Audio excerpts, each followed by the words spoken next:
देखकर अंदाज़ा तो आप ज़रूर लगा लिए होंगे कि आज मैं आपके साथ क्या शेयर करने वाली हूँ। तो चलिए बिल्कुल भी देर ना करते हुए अपनी इस रेसिपी को शुरू करते हैं। आप इसमें चीज़ का इस्तेमाल कर भी सकते हैं या नहीं भी कर सकते। अगर नहीं भी कीजिएगा तो टेस्ट में कुछ ज़्यादा फ़र्क नहीं आएगा, तो चॉइस है आपके ऊपर। सबसे पहले आप एक पैन में थोड़ा सा पानी गरम कर लीजिए और उसमें तेल डालिए थोड़ा सा, और उसको स्पेगेटी पास्ता के साथ ही मिक्स कर लीजिए। और उसमें अब आप अपना स्पेगेटी पास्ता डाल दीजिए जब तक कि पास्ता अच्छी तरह से पूरा फुल्ली कुक्ड ना हो जाए, तब तक आप इसको पकाते रहिए। इस प्रोसेस में आपको लगभग 12 से 13 मिनट के करीबन लग जाएगा, तो बिल्कुल भी निश्चिंत होके आप इसको पहले अच्छी तरीके से पूरा पका लीजिए, तभी जाके आपका स्पेगेटी पास्ता जो है बहुत ही टेस्टी सा बनेगा।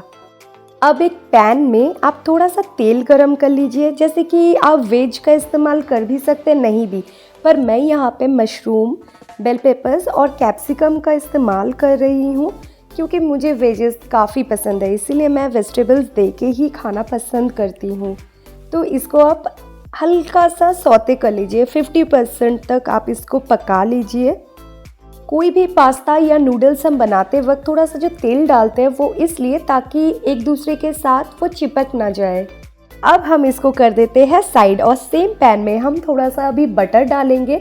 बटर जैसे ही मेल्ट हो जाएगा, इसमें आप डाल दीजिए मैदा और अच्छी तरीके से चलाते रहिए, एकदम फ्लेम को लो पे रख के, ताकि इसमें कोई भी ये जल ना जाए। और अब हम दूध डालेंगे। दूध डाल के हम इसको अच्छी तरीके से चलाते रहेंगे ताकि ये जो है जल ना जाए, और लम्स फ्री होने तक हम इसको चलाते रहेंगे। हल्के हल्के हाथों से आप चलाते रहिए। देखिएगा साइड में जो है उसको भी ले लीजिए, और हम थोड़ा सा चीनी डालेंगे इसमें। ये जो वाइट सॉस स्पेगेटी है, भरोसा रखिए ये रेस्टोरेंट से भी काफ़ी अच्छा बनता है और इतना टेस्टी लगता है ये। अब हम इसमें डाल देंगे अपना बॉइल्ड स्पेगेटी।